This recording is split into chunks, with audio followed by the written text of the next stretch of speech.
السلام علیکم ورحمۃ اللہ وبرکاتہ۔ حضرات، میں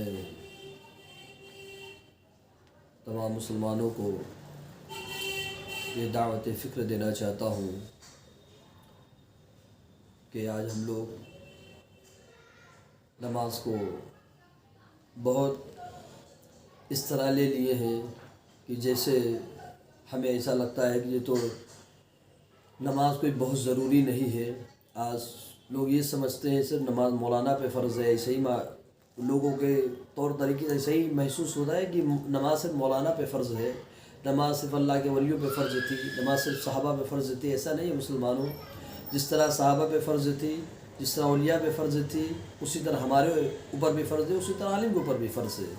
مگر بہت افسوس کے ساتھ کہنا پڑ رہا ہے کہ آج بے شمار لوگوں کو بتایا جاتا ہے، یہ بار بار بتایا جائے نماز کی پابندی کی جائے، مگر افسوس کا مقام یہ ہے کہ لوگ نماز پڑھتے نہیں ہیں اور کمانے کھانے میں مشغول رہا کرتے ہیں۔ تو میں ان لوگوں سے کہنا چاہتا ہوں، نماز کتنی اہم عبادت ہے۔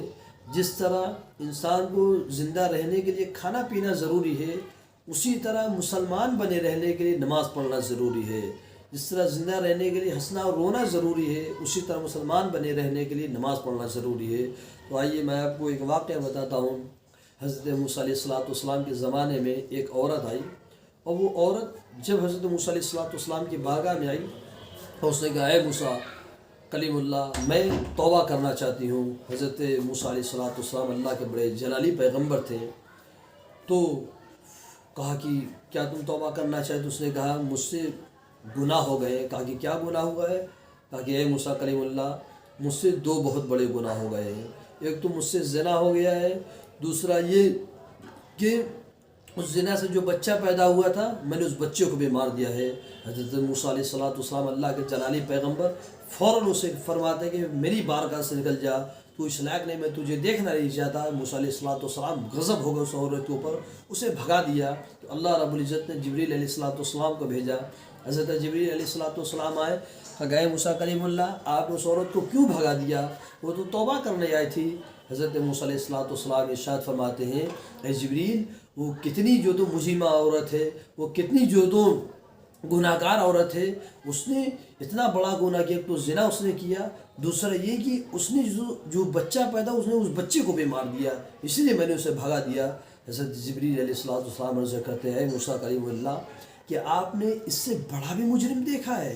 اللہ رب العزت نے فرمایا کہ آپ نے اس سے بڑا بھی مجرم دیکھا ہے؟ موسیٰ علیہ السلام بڑے تعجب میں پڑ جاتے ہیں کہ اس سے بڑا مجرم کون ہو سکتا ہے؟ اتنا بڑا اس نے جرم کیا، ایک تو زنا کیا ہے، اس سے بچہ پیدا اس بچے کو بھی مار دیا ہے۔ جب جبریل علیہ السلام نے عرض کیا کہ اس سے بڑا مجرم کون ہے، تو حضرت جبریل علیہ السلام عرض کرتا ہے، کلیم اللہ، اس سے بڑا مجرم وہ ہے جو جان بوجھ کے نماز کو چھوڑ دیا کرتا ہے۔ یعنی آپ ذرا تصور فرمائے مسلمانوں کہ جو لوگ جان بوجھ کے نماز کو چھوڑ دیا کرتے ہیں وہ کتنا بڑا جرم کیا کرتے ہیں۔ اس لیے میں ان لوگوں کو پیغام دینا چاہتا ہوں کہ نماز خود بھی پڑھیں، اپنے بیوی بچوں کو بھی پڑھنے کا حکم دیں، ورنہ کل قیامت کے میدان میں ایک بیوی اپنے شوہر کے خلاف شکایت کرے گی، ایک اولاد اپنے ماں باپ کے خلاف شکایت کرے گا کہ اللہ ان لوگوں نے مجھ سے نماز پڑھنے کے لیے نہیں کہا۔ اس لیے ہر گھر میں ماں اور باپ اپنی اولاد کو تربیت دے، شوہر اپنے بیوی کو یہ تربیت دے، تاکید کرے کہ اس کو نماز پڑھنے کا حکم دیا جائے، ورنہ یاد رکھیے مسلمانوں، آنے والے دور اس سے زیادہ خطرناک ہوگا۔ جب ماں باپ بے نمازی ہوں گے تو اولاد بھی بے نمازی ہوگی، اس لیے کہ کمزور ماں باپ کی اولاد کمزور پیدا ہوگی، عیاش ماں باپ کی اولاد عیاش پیدا ہوگی، بے نمازی ماں باپ کی اولاد بے نمازی پیدا ہوگی۔ اس لیے ہمیں ضرورت ہے اس بات کی اپنی اولاد کو نماز کی تربیت دی جائے، اپنی اولاد کو نماز پنجگانہ کی ان کے دل میں ایک دم بیٹھا دیا جائے کہ بیٹا، جس طرح ہم اپنے بچوں کو اسکول ایک دم تاکید کے ساتھ بھیجا کرتے ہیں، فجر سے پہلے اٹھ جایا کرتے ہیں، ٹھنڈی ہو چاہے گرمی ہو، تو اسی طرح یہ نماز بھی تو ہمیں اپنے بچوں کو سکھانا چاہیے کہ جس طرح ہم فجر میں اٹھ جائے، چھوٹا سا بچہ ہے انسان، ماں باپ اس کے ساتھ اٹھ جاتے ہیں، اس کا ناشتہ بنا دیتے فجر سے پہلے، تو کیا ہم جو تو نماز نہیں پڑھ سکتے؟ کیا معاذ اللہ رب العالمین، کیا جو تو اسکول یہ نماز سے بڑھ کر کے اسکول نہیں ہے، یہ تو دنیا ہی میں رہ جائے گا، مگر جب مرنے کے بعد جو اس سے سوال کیا جائے گا وہ نماز کے تعلق سے سوال کیا جائے گا، اور قیامت کے میدان میں اللہ رب العزت اس سے نماز کے تعلق سے پوچھے گا۔ اس لیے ہمیں ضرورت ہے اپنے گھر میں بھی اپنے بیوی بچوں کی، اپنے شوہر اپنے بیوی کی کو نماز پڑھنے کی تنقید کرے، اس کے نماز کے بارے میں اس سے کہے۔